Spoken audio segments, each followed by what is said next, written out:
کیا شیخ کی وفات کے بعد دوسرے شیخ کی بیعت کی جا سکتی ہے؟ اور یہ بھی رہنمائی فرما دیجئے کہ کیا شیخ کے جانشین ہی سے بیعت کرنا ضروری ہے یا کوئی اور شیخ تلاش کیا جا سکتا ہے؟ اصل گزارش یہ ہے جی کہ یہ شیخ کا ہونا اور اس کی ضرورت کیا ہے اور اس کا حاصل کیا ہے اور شیخ کا فرض کیا ہے اور مرید کے فرائض میں کیا، ان چیزوں سے ہم غافل ہیں۔ صحیح۔ اگر بیعت ظاہری کی جائے تو اسے بیعت اصلاح کہتے ہیں۔ وہ کسی ایسے بندے سے بھی کر سکتے ہیں جو روزمرہ کے معمولات سے واقف ہو کہ ان کا شرعی طریقہ کیا ہے اور آپ کی رہنمائی کر سکے، تو آپ اس سے بیعت کر لیں۔ اب شیخ جب آپ نے اختیار کیا تو اس کا مطلب ہے کہ وہ آپ کو دین سکھائے اور دینی کیفیات عطا کرے اور آپ کا اس میں رغبت اور اس راستے پہ چلیں۔ صحیح۔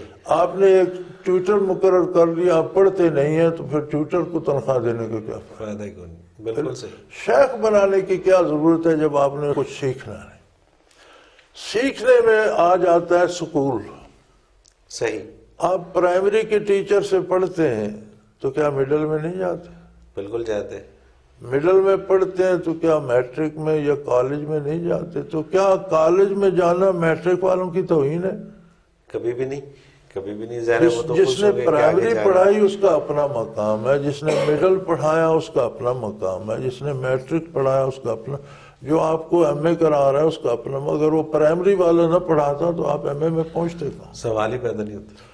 تو ایک شیخ جتنا فیض دے سکتا ہے اس کے بعد شیخ کا بھی منصب ہے کہ بھائی مجھے اتنا ہی پتا تھا، مزید جاننا چاہتی ہو تو کسی اور جاننے والے سے پوچھو۔ صحیح۔ کوئی شیخ کو مار کر جانا ضروری نہیں ہے، پرائمری والے کو مار کر مڈل میں جانا ضروری نہیں ہے کہ وہ مر جائے تو مڈل میں جائیں گے۔ صحیح، بالکل ٹھیک، بالکل صحیح۔ شیخ سے مراد ہے آپ اس سے دین سیکھیں، کیفیات حاصل کریں۔ ایک شخص جہاں تک کرا سکتا ہے، اگر کوئی اس سے بہتر آگے بتا سکتا ہے تو خود شیخ کو بھی چاہیے کہ مرید کو بتائے کہ آپ فلاں کے پاس جاؤ، وہ مجھ سے بہتر جانتا ہے، وہ مجھ سے زیادہ جانتا ہے۔ اور اسے پتہ چلے کہ اس سے بھی زیادہ جانتا ہے تو اس شیخ کو بھی چاہیے کہ بتائے کہ آپ فلاں جگہ جاؤ، یہاں تک تو میں نے پڑھا دیا، وہاں جگہ جاؤ۔ اچھا، یہ جو درجے ہیں کہ ایک شیخ کو یہ پتہ چلتا ہے کہ فلاں شیخ جو ہے وہ اس سے آگے کا جانتا ہے، تو اس شیخ کو بھی نہیں چاہیے کہ اس شیخ کے پاس چلا جائے؟ بالکل چاہیے، بالکل ضرور چاہیے، کیونکہ سب نے آخرت میں جواب دینا ہے۔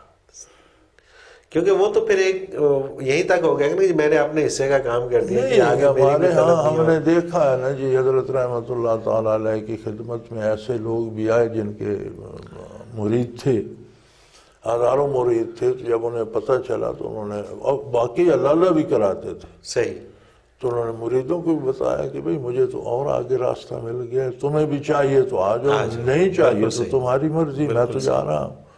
تو میرا خیال ہے بہت کم مرید آئے، مرید چھوڑ کر چلے گئے۔ انہیں تو ایک ٹوٹل کا شیخ چاہیے ہوتا ہے، اسے وہ معبود بنا کر بیٹھے ہوتے ہیں کہ ہمارے سارے کام کاج یہ اس نے ہی کرنے ہیں، حالانکہ شیخ خود محتاج ہوتا ہے۔ صحیح، بالکل صحیح، بالکل صحیح۔ ہماری طرح کئی انسان ہیں یار، ساری مجبوریاں شیخ کی مرید کی ایک جیسی ہیں۔ بالکل صحیح، بالکل صحیح۔ اور یہ ممکن نہیں ہے کہ شیخ کو یہ پتہ چلے کہ جی فلاں شیخ کے پاس مجھ سے زیادہ، اور وہ اس کے پاس جائے نہ، اسے جانا چاہیے۔